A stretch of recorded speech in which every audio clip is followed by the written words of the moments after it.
আমার প্রিয় ও স্নেহের 2026 সালের নতুন বছরে দশম শ্রেণীর ছাত্রছাত্রী বন্ধুরা, আশা করি তোমার সবাই ভালো আছো। আজ আমরা যে বিষয়টি নিয়ে আলোচনা করব দশম শ্রেণীর ফার্স্ট সেমিস্টার অর্থাৎ প্রথম পর্যায়ক্রমিক মূল্যায়নের বাংলার নমুনা প্রশ্নপত্র নিয়ে। ভালো করে দেখে নাও। ফুল মার্কস তোমাদের রয়েছে 40 আর সময় তোমাদের রয়েছে 1 ঘন্টা 20 মিনিট। একে দাগে রয়েছে সঠিক উত্তর বেছে লেখো যে কোনো 10টি প্রশ্নের মান 1 করে 1 × 10 = 10। প্রথম, বিপিনচন্দ্র পালের আত্মজীবনীর নাম হলো 70 বছর। আমরা কিন্তু ইতিমধ্যেই ক্লাস 10-এর প্রতিটি বিষয়েরই কিন্তু অধ্যায়ভিত্তিক সাজেশন কিন্তু আপলোড করে দিয়েছি। তোমরা যদি এখনও পর্যন্ত সেই ভিডিওগুলো না দেখে থাকো, ভিডিওগুলো কিন্তু তাড়াতাড়ি দেখে নাও। পরের প্রশ্ন, ভারতের প্রথম চলচ্চিত্র হলো রাজা হরিশ্চন্দ্র। মোহনবাগান আইএফএ জেতে 1911 খ্রিস্টাব্দে। হিন্দু মেলা সম্পর্কে তথ্য পাওয়া যায় জীবন স্মৃতি গ্রন্থে। হিন্দু প্যাট্রিয়ট পত্রিকার প্রথম সম্পাদক ছিলেন হরিশ্চন্দ্র মুখোপাধ্যায়। ভারতে পাশ্চাত্য শিক্ষাদানের পক্ষে মত প্রকাশ করেন মেকলে। হিন্দু কলেজ প্রতিষ্ঠিত হয় 1817 খ্রিস্টাব্দে। বিধবা আইন পাশ করেন লর্ড ক্যানিং। প্রথম ভারতীয় অরণ্য আইন পাশ হয় 1865 খ্রিস্টাব্দে। বাংলার নানা সাহেব নামে পরিচিত রামরতন রায়। দিগু কথার অর্থ বহিরাগত। নীল বিদ্রোহের নেতা ছিলেন দিগম্বর বিশ্বাস। 2 দাগে রয়েছে নিচের প্রশ্নগুলোর উত্তর দাও। প্রশ্নের মান 1 করে 1 × 6 = 6। বিভাগ 2.1, একটি বাক্যে উত্তর দাও যে কোনো দুটি। প্রথম বাংলা সাপ্তাহিক পত্রিকার নাম কি? সমাজদর্পণ। আত্মীয় সভার প্রতিষ্ঠাতা কে? রাজা রামমোহন রায়। দামিনী কথার অর্থ কি? পাহাড়ের প্রান্তদেশ। উলগুলান শব্দের অর্থ কি? মহা অশান্তি বা প্রবল বিক্ষোভ। বিভাগ 2.2, ঠিক বা ভুল নির্ণয় করো যে কোনো দুটি। ভারতের নিম্নবর্গের ইতিহাস রচনা করেন রণজিৎ গুহ। সত্য। হিন্দু প্যাট্রিয়ট পত্রিকা বাংলা ভাষায় প্রকাশিত হয়। ভুল। মিথ্যা। ঈশ্বরচন্দ্র রায় পাবনার কৃষক বিদ্রোহে নেতৃত্ব দেন। ঠিক। সত্য। বিভাগ 2.3, নিম্নলিখিত বিবৃতিগুলির সঙ্গে সঠিক ব্যাখ্যা নির্বাচন করো। প্রথম বিবৃতি, লর্ড লিটন নাট্যবিরোধী নিয়ন্ত্রণ আইন পাশ করেছিলেন। সঠিক ব্যাখ্যা হবে নাটকের মাধ্যমে ব্রিটিশ অন্যায় ও অত্যাচার জনমানুষের তুলে ধরা হতো। পরের বিবৃতি, নীলকর সাহেবরা বেএলাকা চাষে বেশি উৎসাহী ছিল। সঠিক ব্যাখ্যা হবে 1 নম্বর ব্যাখ্যাটি, বেএলাকা চাষে নীলকরদের নিজের জমির প্রয়োজন হতো না। পরের বিবৃতি, ব্রিটিশ সরকার অরণ্য আইন পাশ করে।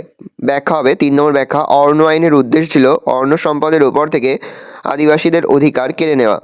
পরে রয়েছে 3 দাগে 2টি অথবা 3টি বাক্যে নিম্নলিখিত প্রশ্নগুলোর উত্তর দাও যে কোনো 4টি। প্রশ্নের মান 2 করে 2 × 4 = 8। নতুন সামাজিক ইতিহাস বলতে কি বোঝো? রাজা সমাজের অভিজাত শ্রেণীর মানুষের আলোচনা ছাড়াও বর্তমানকালে সমাজের নিম্নবর্গের শ্রমজীবী শ্রেণীর সাধারণ মানুষ ইতিহাস চর্চার প্রাধান্য পায়। 20 শতকের দ্বিতীয়ার্ধে শুরু হওয়া এই রূপ ইতিহাস চর্চা নতুন সামাজিক ইতিহাস নামে পরিচিত।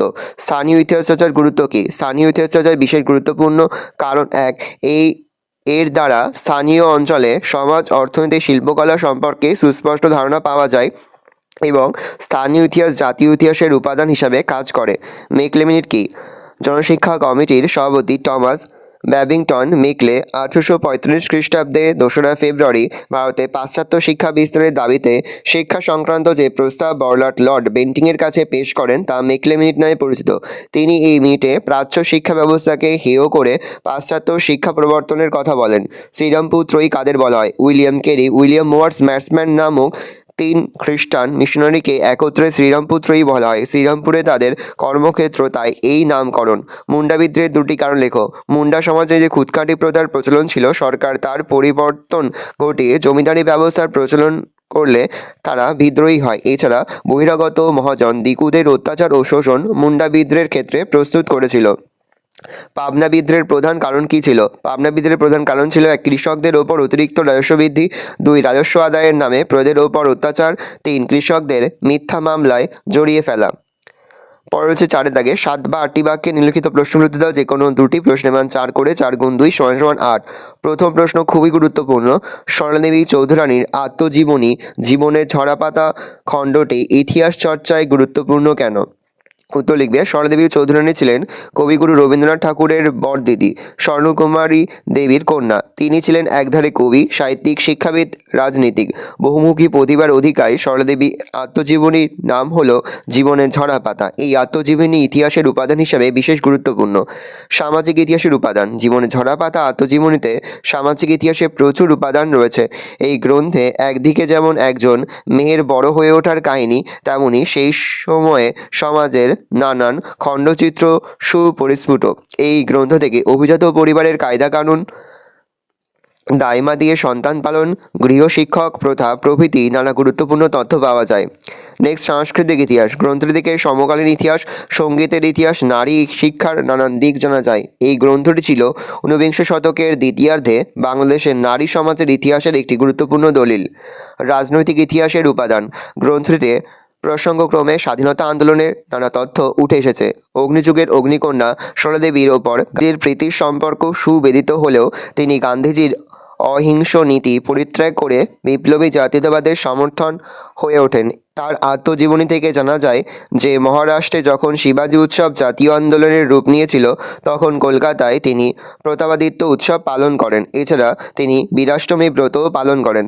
তার সাংগঠনিক প্রতিভার স্বাক্ষর বহন করে। এভাবে ছোট বড় গভীর ব্যঞ্জনময় বর্ণনার ফলে গ্রন্থটি ইতিহাসের অন্যতম দলিলে পরিণত হয়েছে। আধুনিক ভারতের ইতিহাসের উপাদান হিসেবে সরকারি নথিপত্রের গুরুত্ব। ইতিহাসের উপাদান হিসেবে সরকারি নথিপত্রের গুরুত্ব এক ভূমিকা। আধুনিক ভারতে ইতিহাসের রচনার ক্ষেত্রে বিভিন্ন সরকারি নথিপত্র যেমন সরকারি প্রতিবেদন, পুলিশ, গোয়েন্দা, সরকারি আধিকারিক প্রমুখের প্রতিবেদন, বিভিন্ন বিবরণ, চিঠিপত্র প্রভৃতি উপাদানের যথেষ্ট গুরুত্ব রয়েছে। এক, বৈপ্লবিক কর্মকাণ্ড। ব্রিটিশ সরকারের যে বিভিন্ন বৈপ্লবিক ও বিপ্লবী কর্মকাণ্ডের প্রতি গোপনে নজরদারি চালাতো সে বিষয়ে সমকালীন পুলিশ ও গোয়েন্দাদের বিভিন্ন প্রতিবেদন ও বিভিন্ন সরকারি নথিপত্র থেকে বর্তমানে জানা সম্ভব হয়েছে।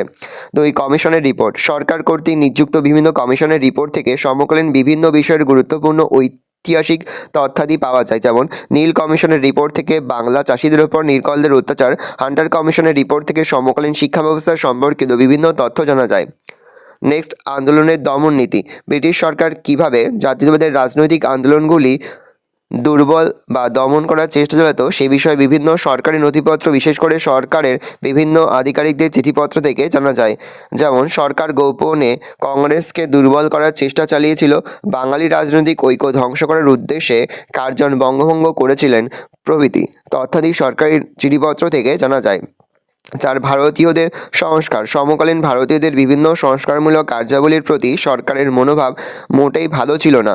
তা জানার জন্য সরকারি নথিপত্র বিশেষ গুরুত্বপূর্ণ। যেমন স্বামী বিবেকানন্দের ভাবাদর্শ পাশ্চাত্যকে মুগ্ধ করলেও তৎকালীন ব্রিটিশ ভারতের সরকারি নথিপত্র থেকে জানা যায় যে বিবেকানন্দের রামকৃষ্ণ মঠ ও মিশনকে সরকার সুনজরে দেখেনি। একমাত্র নির্ভরযোগ্যতা। কোনো কোনো ক্ষেত্রে সরকারি নথিপত্র ভারত ইতিহাসের একমাত্র নির্ভরযোগ্য উপাদান হিসাবে গুরুত্বপূর্ণ হয়ে উঠতে পারে। যেমন বর্তমান তথ্যাদি সহায়তায় নেতাজি সুভাষচন্দ্রের অন্তর্ধান রহস্যের কিনারা করা সম্ভব না হয় একমাত্র সরকারি নথিপত্র প্রকাশিত হওয়ার অপেক্ষায় রয়েছে। নেক্সট হচ্ছে বাংলায় নীল বিদ্রোহের কারণগুলি উল্লেখ করো। 19 শতকে ইউরোপে বিভিন্ন দেশ থেকে নীলকররা ভারতে এসে নীলের লাভজনক ব্যবসায় যুক্ত হয়ে পড়ে। তাদের অত্যাচার ও শোষণের অতিষ্ঠ হয়ে বাংলার নীল চাষিরা বিদ্রোহ করে, যা নীল বিদ্রোহ নামে পরিচিত। এই বিদ্রোহের বিভিন্ন কারণ ছিল। চাষির ক্ষতি। নীল চাষে চাষির যে খরচ হতো, উৎপাদিত সেই নীল বিক্রি করে লাভ তো দূরের কথা, খরচের অর্থ উঠত না। তাছাড়া নীল চাষ করতে গিয়ে খাদ্যশস্য চাষ বন্ধ হয়ে গেলে চাষির ঘরে খাদ্যাভাব দেখা দেয়। 2, নীলকরদের অত্যাচার।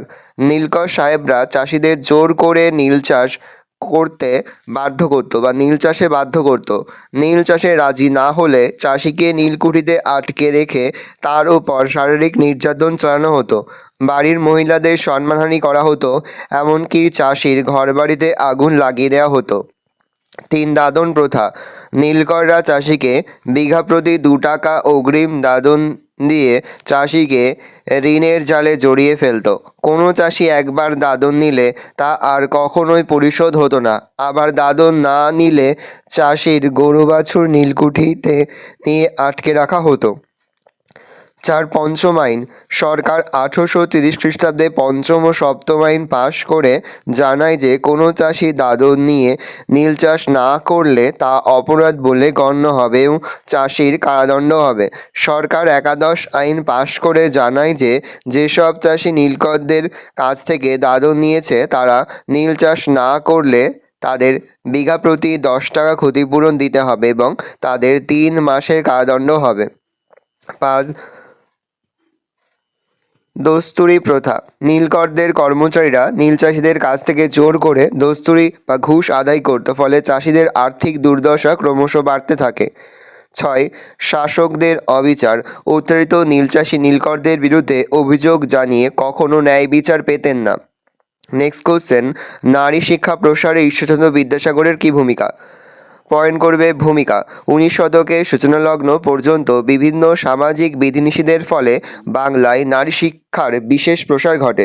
তবে কিছুকাল পর থেকেই এ বিষয়ে বিভিন্ন উদ্যোগ শুরু হয়।